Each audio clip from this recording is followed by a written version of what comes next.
आज Doubtnut app download करें। Doubtnut पर अपने सभी गणित, रसायन विज्ञान, भौतिक विज्ञान और जीव विज्ञान के डाउट्स का करो सफाया। बस प्रश्न की फोटो खींचो, एक ही प्रश्न को क्रॉप करो और तुरंत वीडियो सोल्यूशन पाओ। अभी डाउनलोड करें। हेलो दोस्तों, इस प्रश्न में हमें दिया गया है कि t बराबर 0 समय पर एक कण जिसका वेग दिशा चित्र में प्रदर्शित किया गया दे सकता है u वेग दिया गया है, जिसका परिमाण हमें दिया गया है u बराबर 20 मीटर प्रति सेकंड है। कण हमेशा नियत रहता है, इसका परिमाण यहाँ पे 10 मीटर प्रति सेकंड का वर्ग होता है, अर्थात इसका त्वरण का मान हमें दिया गया है।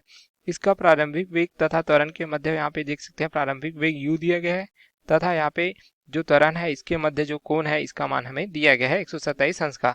तो वह समय t जहां कण का त्वरण इसके विस्थापन के लंबवत है, तो यह हमें ज्ञात करना है जहां विस्थापन t शून्य से t तक हमें प्राप्त होता है। तो त्वरण और विस्थापन के बीच जो है कोण यहाँ पे लंबवत अर्थात 90 अंश का प्राप्त होगा, तो वह स्थिति हमें ज्ञात करनी है।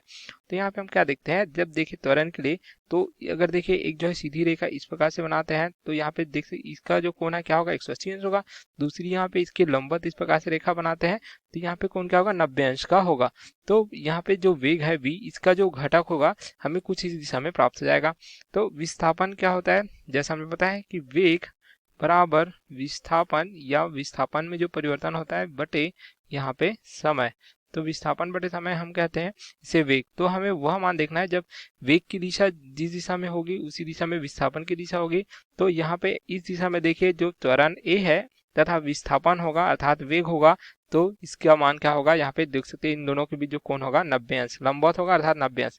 तो यहाँ पे वेग का क्या घटक हो जाएगा, यह 90 अंश है तो 127 में से जो है 90 घटाएंगे तो ये क्या होगा, यह जो थीटा अगर दर्शाते हैं तो इसका मान हो जाएगा 127 ऋण 90, ये हो जाएगा 37 अंश के बराबर। तो इस प्रकार से हमें जो कोण प्राप्त हो जा रहा है u थीटा का मान देख सकते हैं 37 अंश के बराबर। और यह जो है u का एक घटक होगा, यहाँ पे दो घटक हो जाएंगे, एक जो है इस प्रकार से लंबवत तथा एक जो है इस दिशा में क्षैतिज दिशा में। तो ये हो जाएगा u क्या होगा, थीटा कोण बनाने के कारण u cos थीटा होगा।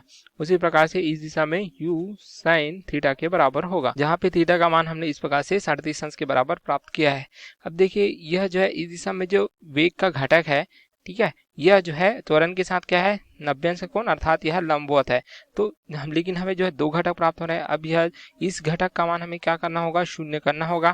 ठीक है, यहाँ पे जो वेग है इसका दो घटक है तो यह घटक तो इसी दिशा में हमें चाहिए क्योंकि 90 अंश का कोण चाहिए हमें वेग और यहाँ पे त्वरण के बीच, लेकिन इस घटक का मान हमें शून्य करना होगा। तो अगर इस स्थिति में देखें यहाँ पे वेग का मान जो है, अगर प्रारंभिक वेग देखें u अगर देखें तो ये क्या है u sin थीटा के रूप में है। अब इसका मान हमें क्या करना है, शून्य करना है। अगर इसी स्थिति में लाते हैं तभी कभी हमें जो है वेग का केवल एक ही घटक u cos थीटा प्राप्त होगा। तो अंतिम वेग जो v हो जाएगा ये क्या हो जाएगा, शून्य के बराबर। तो इस प्रकार से होगा।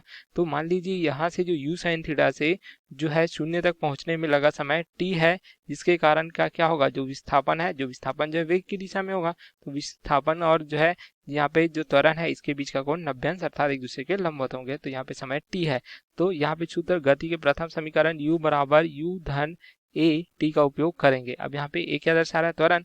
तो त्वरण इस दिशा में देखिए, ठीक है, लेकिन हम जो इस दिशा में चल रहे हैं तो यहाँ पे ऋणात्मक त्वरण होगा, u का मान जो शून्य रखेंगे। यहाँ पे प्रारंभिक वेग क्या है, u sin थीटा से हम कितना कर रहे हैं, शून्य तक परिवर्तित कर रहे हैं। ठीक है, क्योंकि त्वरण की दिशा में जो यहाँ पे इस रेखा में है तो इसी त्वरण में देख सकते हैं वेग का मान परिवर्तित होगा, इस दिशा में यह त्वरण परिवर्तन नहीं कर सकता।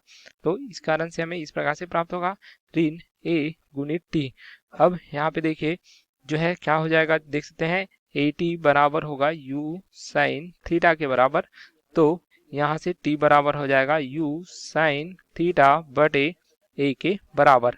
अब यहाँ पे मान रखते हैं तो t बराबर u का मान दिया गया है 20 मीटर प्रति सेकंड, sin थीटा का मान जैसे हम बताया 37 अंश के बराबर है, बटे त्वरण a का मान क्या दिया गया है, त्वरण का मान दिया गया है 10 के रूप में। तो ये हो जाएगा t बराबर, यहाँ से भाग देंगे तो 2 गुनी साइन 37 अंश का मान प्रश्न में देख सकते हैं दिया गया 3/5 के बराबर। तो 3/5 अर्थात 6/5 के बराबर। तो जो समय है इसका मान क्या प्राप्त होगा, हमें 1.2 समय है तो इसका मात्रक सेकंड होता है। तो इस प्रकार से 1.2 सेकंड में यहाँ पे देख सकते हैं जो विस्थापन और यहाँ पे त्वरण का मान क्या होगा, एक दूसरे के लंबवत होगा। ठीक है, देख सकते हैं, इसको समझ देख सकते हैं कि इस समय पर यहाँ पे जो इस प्रकार से दो घटक थे, ठीक है, तो क्षैतिज दिशा का जो घटक यह शून्य हो जाएगा, ऊर्ध्वाधर घटक यहाँ पे यहाँ पे हमें इस प्रकार से प्राप्त होगा। तो यहाँ केवल यह वेग होगा तो इसकी दिशा में ही विस्थापन होगा, तो विस्थापन के कारण यहाँ पे त्वरण के बीच जो कोण होगा वह जो है 90 अंश का हो जाएगा। तो यह समय क्या है, 1.2 सेकंड। तो विकल्प बी हमारा सही उत्तर होगा। Okay, thank you. कक्षा 6 से 12वीं से लेकर नीट, IIT, JEE वो एडवांस के लेवल तक 1 करोड़ से ज्यादा छात्रों का भरोसा। आज ही डाउनलोड करें डाउटनेट ऐप या व्हाट्सएप करें अपने सारे डाउट्स 8400 400 400 पर।